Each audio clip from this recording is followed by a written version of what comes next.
નમસ્કાર મિત્રો, ખાસ કરીને અત્યારે જે શિયાળુ ઋતુનો અગત્યનો ધાન્ય વર્ગનો પાક એટલે ઘઉંનો પાક છે અને ઘઉંના પાકની અંદર સમસ્યાઓ પણ છે. ઘણા ખેડૂત મિત્રોને ડુંડી સુકાવાની સમસ્યા છે. મિત્રો, મેં અગાઉ પણ કીધું છે કે ડુંડી સુકાવા પાછળ ઘણા બધા કારણો જવાબદાર છે. પહેલું છે કે ખાસ કરીને જૂની જાતો જે વારંવાર વાવવામાં આવે, એમાં 173, 273, 496 જેવી વર્ષોથી વવાતી જાતો, આ ઘણી વખત આ રોગનું એને ગ્રહણ લાગતું હોય, એટલે કે આ જૂની જાતો.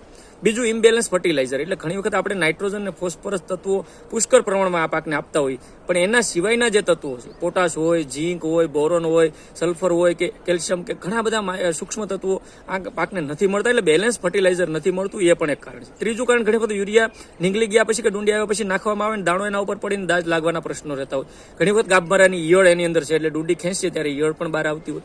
ઘણી વખત નીચે જમીનની અંદર ઉધઈ લાગે તો આખો છોડવો નીચેથી સુકાતો હોય. ઘણી વખત ડુંડી ઉપરથી સુકાતી આવતી હોય તો એની અંદર વીટ બ્લાસ્ટ જેવા રોગનું એટલે કે ફૂગનું આ ગ્રહણ પર લાગતું હોય. તો ઘણા બધા કારણો છે. આ કારણોની તપાસ કરીને એનું નિયંત્રણ મિત્રો કરવું. જો એની અંદર રોગ છે, ઉપરથી મેં કીધું એમ વીટ બ્લાસ્ટ એવો રોગ હોય, તો એના માટે એઝોસ્ટ્રોબિન અને ડાયફેનોકોનોઝોલના કોમ્બિનેશન વાળી દવા એક પંપની અંદર 25 ml નાખીને છંટકાવ કરવાથી સારા પરિણામો મેળવી શકાય.